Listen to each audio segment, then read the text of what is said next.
Olá, a TV Folha começa agora mais um programa da série de entrevistas com os pré-candidatos à presidência da República. O nosso entrevistado de hoje é o Geraldo Alckmin, ele tem 65 anos, é médico de formação e ex-governador do estado de São Paulo. Ele é pré-candidato à presidência pelo PSDB. Em 2006, o Geraldo Alckmin disputou a eleição à presidência, foi ao segundo turno, onde foi derrotado pelo ex-presidente Lula. Estou aqui para entrevistá-lo nessa tarde com o Fábio Zanini, que é editor do Caderno Poder, o caderno de política da Folha. Tudo bem, Geraldo? Boa tarde. Muito boa tarde, Fernando Canzian, Fábio Zanini e todos que nos acompanham aqui na entrevista. Bom, vamos lá. Candidato, a primeira pergunta que eu faria é o seguinte, o último Datafolha mostra o senhor com 6 a 7% das intenções de voto a essa altura da campanha eleitoral, né? Isso se configura aí um pior desempenho do PSDB num candidato à presidência nessa altura da eleição.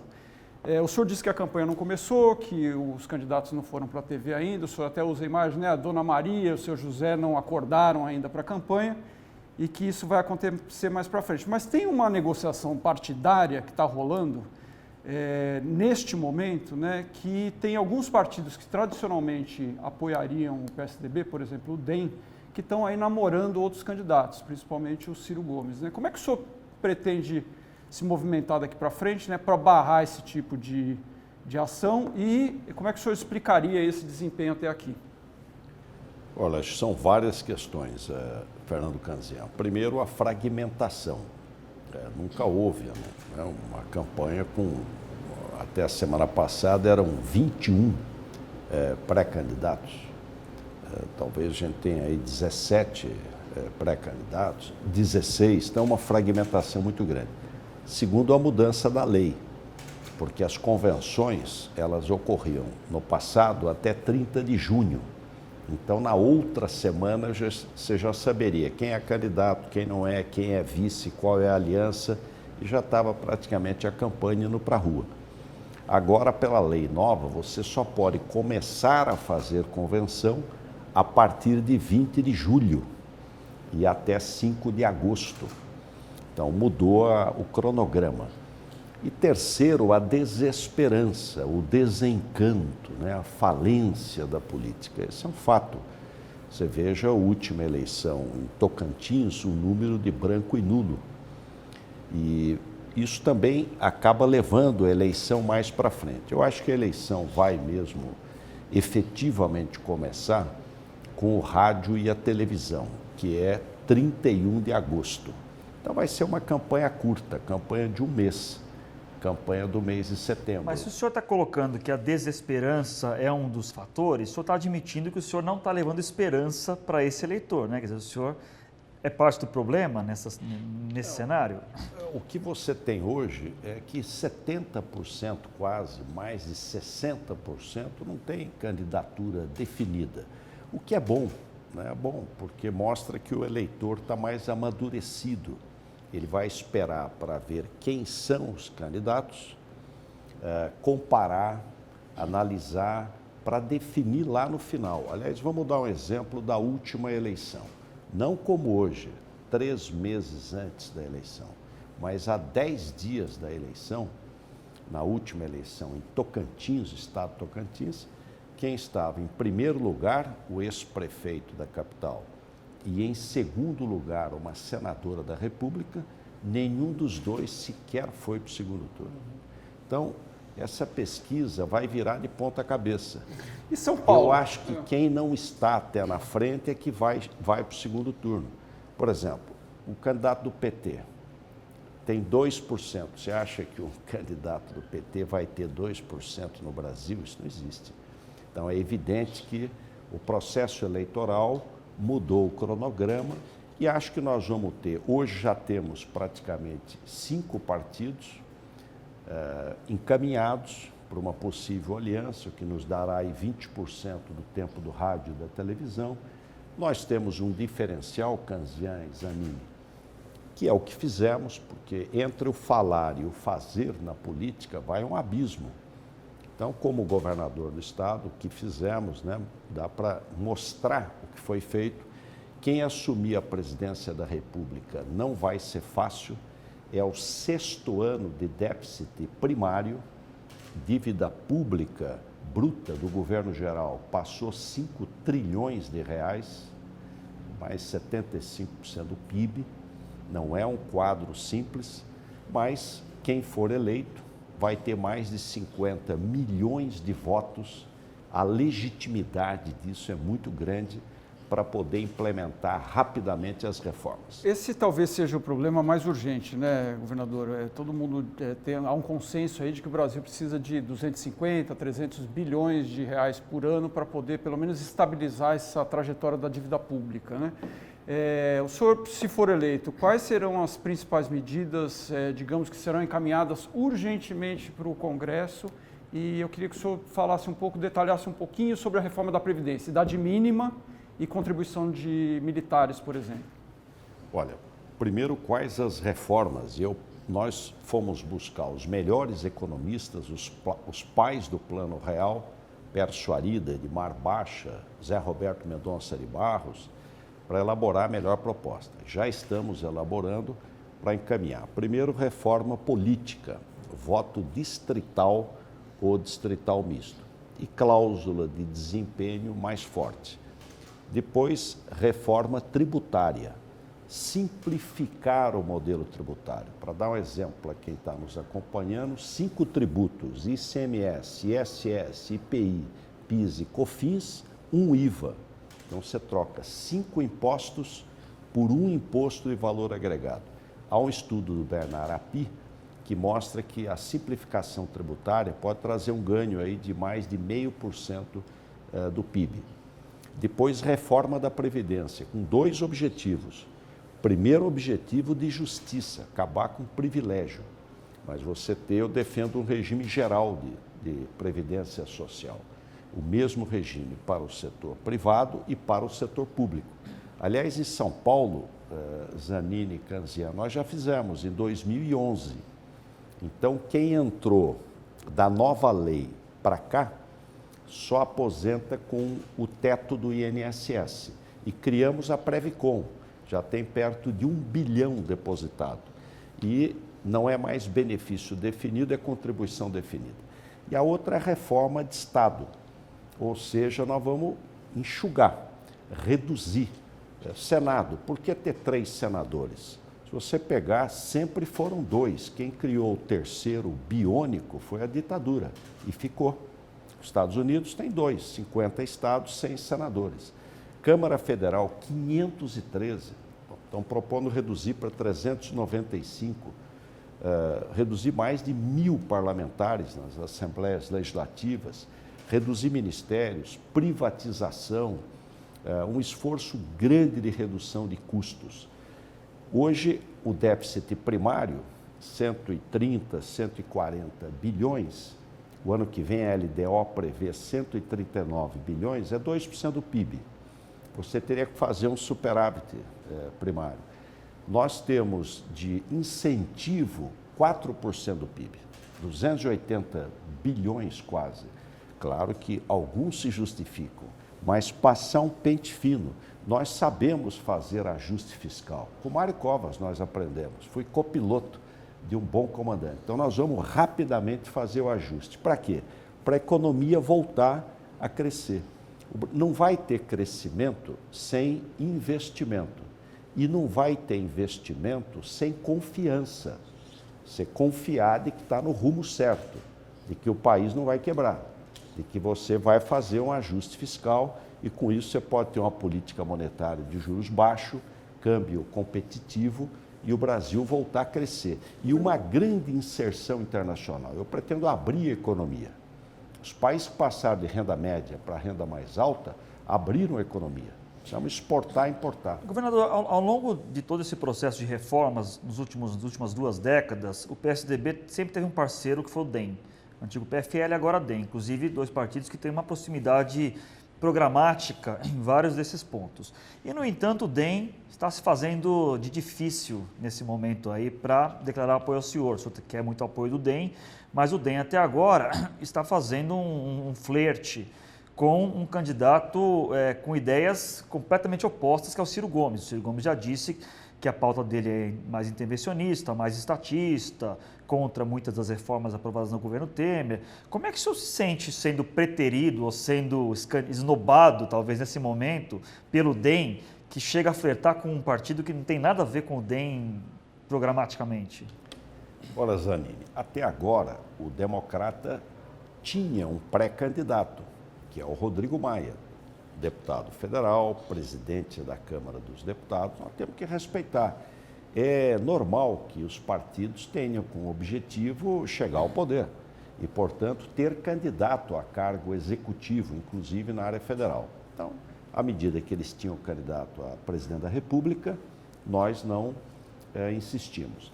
A partir do momento que eles disseram, olha, nós não vamos ter candidato, nós vamos escolher um novo candidato, nós estamos trabalhando, queremos estar juntos. E acho que o seu argumento ele é importante. Como nós acreditamos, né, nessa política de... Eu acho que o Brasil vai ter um grande divisor de águas. De um lado, eficiência, agenda de competitividade, reformas, desburocratizar, destravar a economia, inserção internacional, responsabilidade fiscal, e aí o Brasil cresce. Esse é o meu objetivo, dobrar a renda do brasileiro. Em quantos anos? Nós estamos definindo em quantos anos a gente dobra a renda do brasileiro. E economia, crescimento forte e sustentável. Esse é o desafio. De outro lado, é esse populismo fiscal que, de um lado, desonera, do outro lado, aumenta gasto e deu no que deu. 13 milhões de desempregados, fora os subempregados e o desalento enorme. Quer dizer, o que o senhor está dizendo é que não faz nenhum sentido programático, se eu entendi bem, o DEM está coligado com o Ciro Gomes. Olha, se depender de mim, nós estaremos juntos. Aliás, já estamos juntos em muitos estados. Nós estamos apoiando os democratas na Bahia, o Zé Ronaldo. Estamos apoiando os democratas no Pará. Estamos apoiando os democratas no Amapá. Então, em muitos estados, nós estamos juntos. Em outros. Agora, governador, o senhor tem esse discurso agora de eficiência, de fazer as reformas, etc. Mas nos momentos em que o Brasil tentou fazer isso, né, não era o PSDB que estava no poder, a ex-presidente Dilma tentou encaminhar alguma reforma ali depois, no segundo mandato, e o próprio presidente Temer, a reforma da Previdência, o PSDB ficou muito em cima do muro o tempo todo também, né? Até... vamos fechar a questão, não vamos fechar a questão com a Previdência, etc., que era uma agenda importante que o senhor está colocando, né? Isso também não pode ter desgastado a imagem do partido perante os seus eleitores? Não, nós sempre defendemos, né, a reforma da Previdência, não apenas com objetivo fiscalista, mas com objetivo de justiça social. Hoje você tem o trabalhador aqui da imprensa, dos serviços, de comunicação, da agricultura, da indústria, teto 5 mil, média R$ 1.400 de aposentadoria. Vai ter que viver até morrer com R$ 1.400 em média de aposentadoria ou pensão. E o setor público federal, você pode escolher um poder 8 mil, o outro 17 mil, o outro 26 mil reais. Não é possível. E é um Robin Hood às avessas. Eu defendo a reforma da Previdência, não é depois da eleição, eu defendo agora. Eu defendo, explico, já fiz em São Paulo, fui reeleito no primeiro turno. Mas por que o PSDB não apoiou enfaticamente quando teve essa oportunidade? O PSDB apoiou. O PSDB defende 4 reformas. A trabalhista, que já foi aprovada, aliás, o relator foi do PSDB, deputado Rogério Marinho, a reforma da Previdência. Acontece que você não faz uma reforma dessa num governo sem voto, que não foi eleito, como é o governo do presidente Temer, e no último ano de mandato. Não tem jeito. Isso tem que ser feito nos primeiros 6 meses do novo mandato. Primeiro ano, os primeiros 6 meses são decisivos. Esse é o lado positivo do presidencialismo. O lado positivo é esse, quem é eleito tem mais de 50 milhões de votos. Vem com muita força, muita legitimidade. Aí tem que aproveitar para fazer essas reformas constitucionais, que demandam 3/5 dos votos. Governador, queria perguntar sobre a Dersa.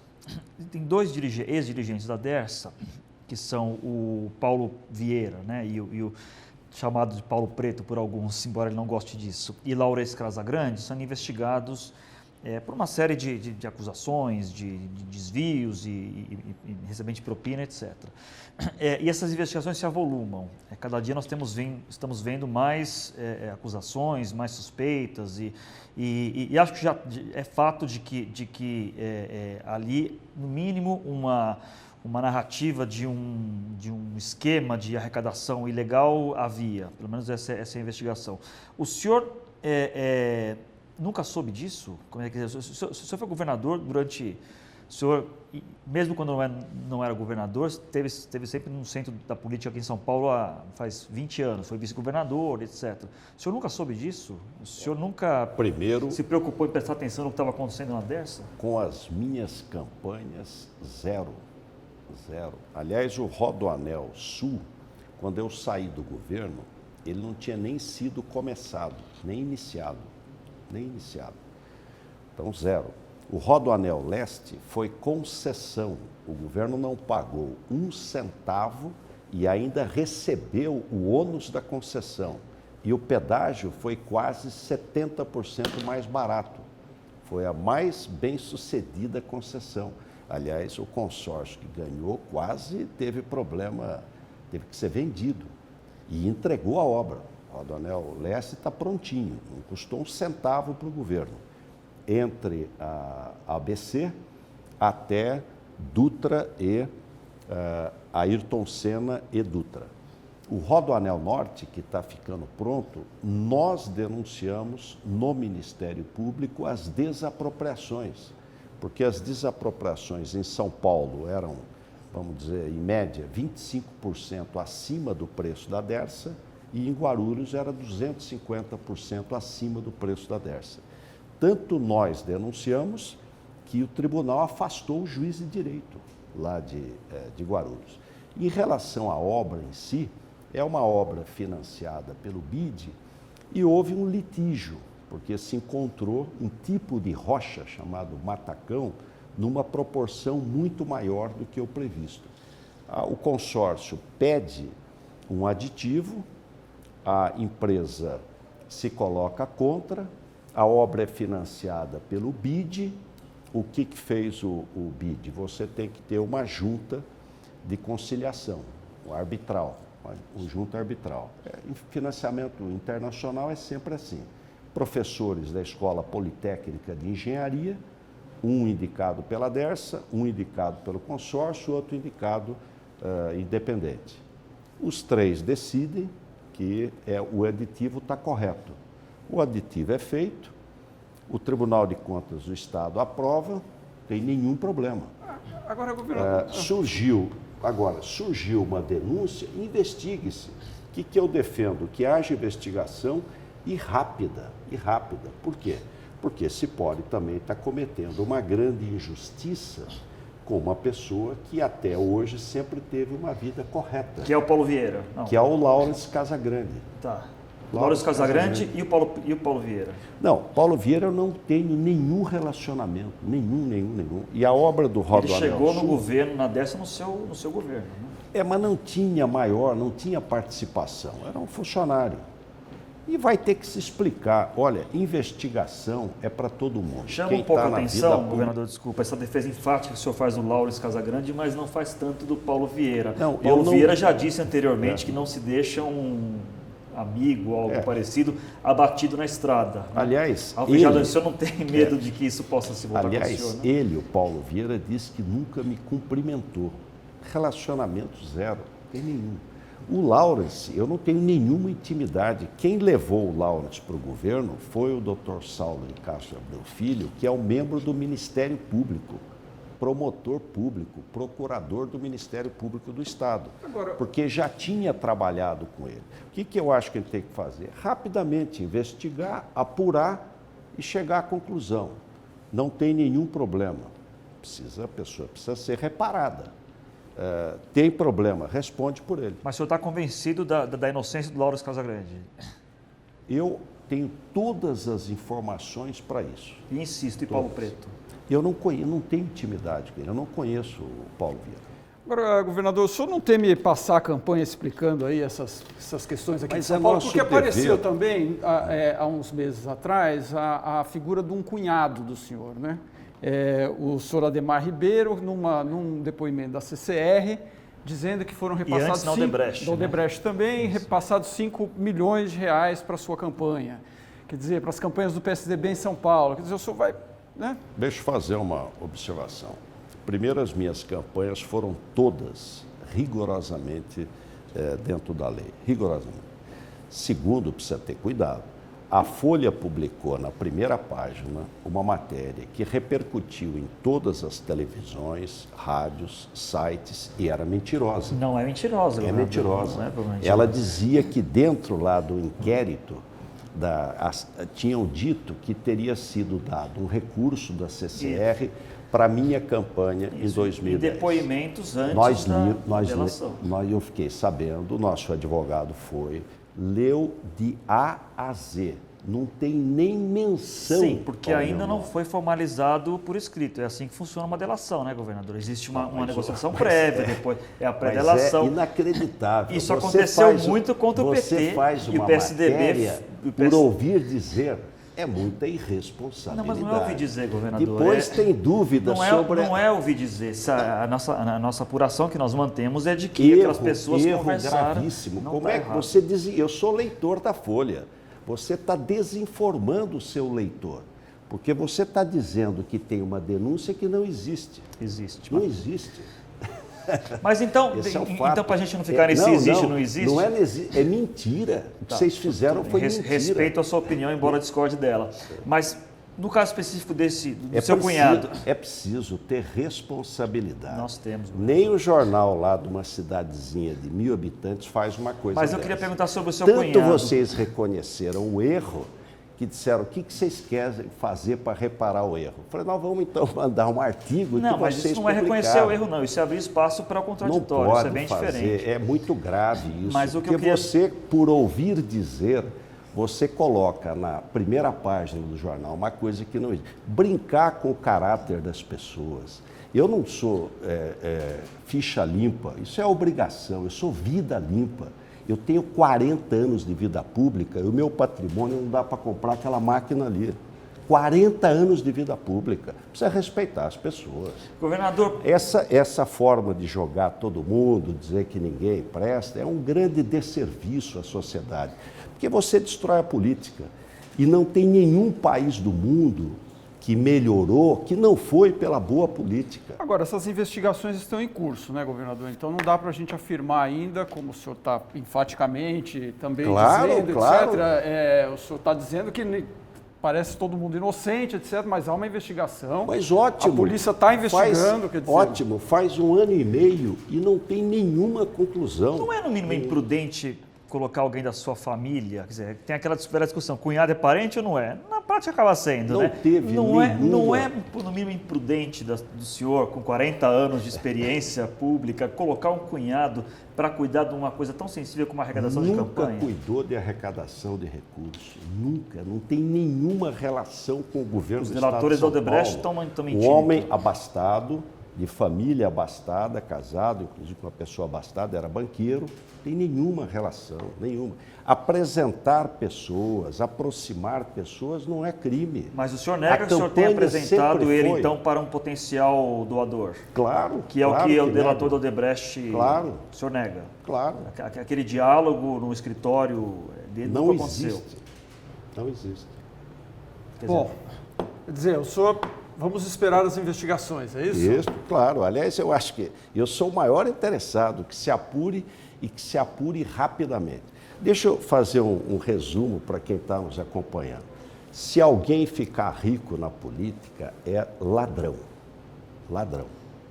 Eu não tenho relação com setor privado, não sou dono de empresa, não tenho interesse na vida privada, eu sou servidor público. Mas a questão não é essa, né, governador? É que a gente sabe como é que a política é feita no Brasil e precisa de muito dinheiro, né? Tá aí todos esses escândalos de Caixa 2, não campanhas, necessariamente o político enriquece, mas há desvios de dinheiro público para pagamento de campanhas, quer dizer...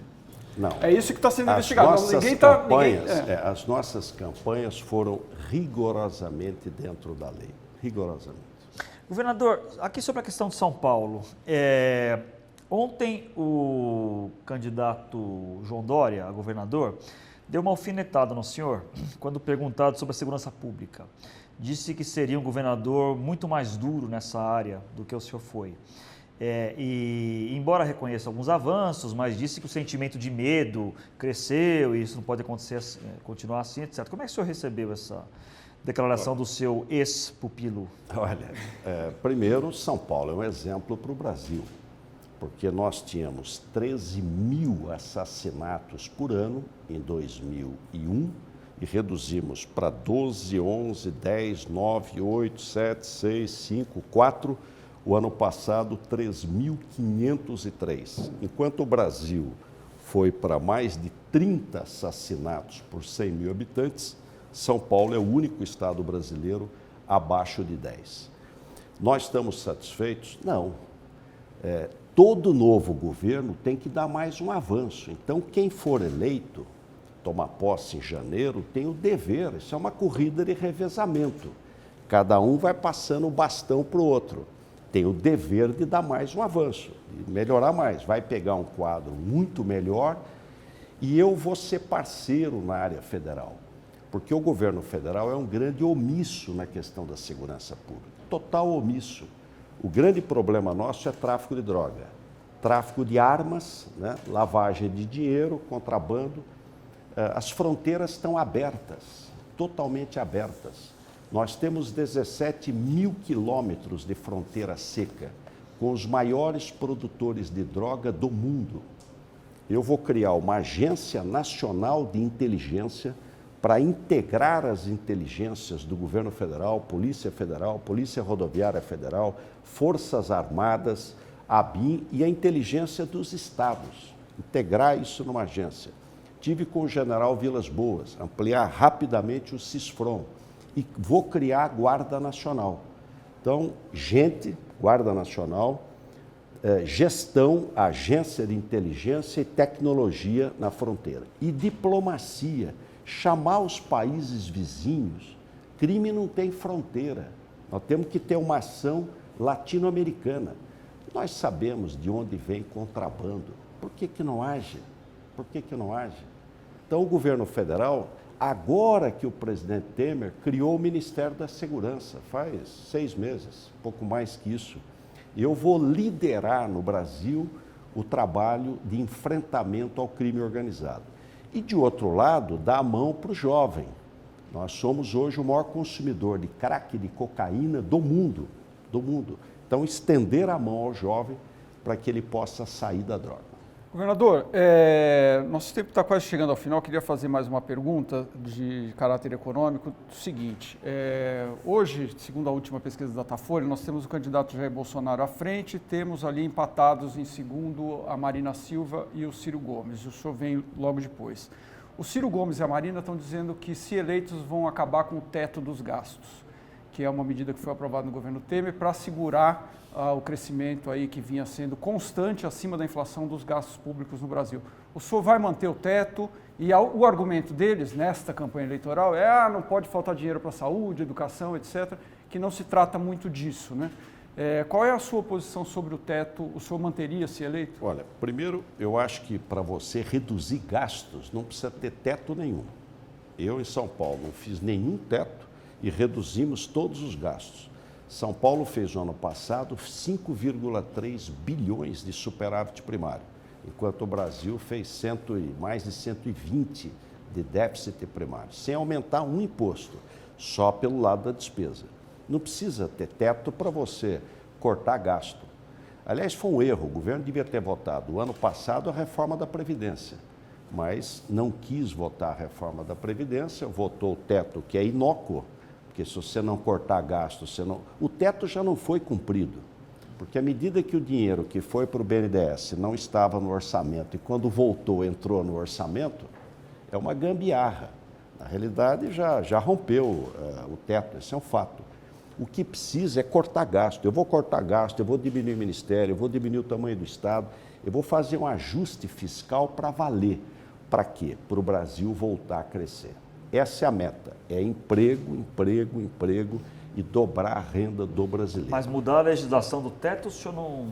Nós vamos cortar gasto independente da questão do teto. Qual o problema do teto? E aí até eu acho que precisa ser rediscutido. O que é o teto? É um teto para despesas não financeiras, ou seja, despesas correntes. Então você tem pessoal, custeio e investimento, correto? O teto tem que estar aí dentro do teto. Se você dá reajustes muito acima da inflação, como o governo federal deu, como é que você fica dentro do teto? Esmagando o custeio e esmagando o investimento. Então, a saúde entrou em colapso, você tem um problema gravíssimo hoje de subfinanciamento da saúde, e, de outro lado, não tem investimento. O Brasil é um mar de obras paradas no país inteiro. Eu estive em Pernambuco, Transnordestina, parada. Estive na Bahia, Fiol, parada. Você viaja o país todo, as BRs, o que não está parado está andando assim a 5 por hora, porque não tem capacidade de investimento, perdeu capacidade de investimento. Uma boa política fiscal, você zera o déficit e você recupera a capacidade de investimento. Só uma última. O senhor ainda acredita que pode ter o Álvaro Dias como seu vice? Olha, eu respeito muito o Álvaro Dias, ele foi do PSDB até 1 ano e meio atrás, foi o líder, era o nosso líder até lá no Senado Federal, mas ele é pré-candidato, então seria indelicado. Nós estamos trabalhando para ampliar a nossa aliança e ela pode escrever, ela vai crescer. Nós vamos ter a maior aliança, o maior tempo de rádio e televisão, para chegar lá no segundo turno, e chegando no segundo turno, acho que nós temos tudo para ganhar a eleição e fazer as mudanças que o Brasil precisa. Mas nós estamos conversando com outros partidos que não têm candidato a presidente. Muito bem. Governador, quero agradecer mais uma vez a sua presença, agradecer ao Zanini, agradecer aos que nos assistiram e uma boa campanha. Até uma próxima. Obrigado.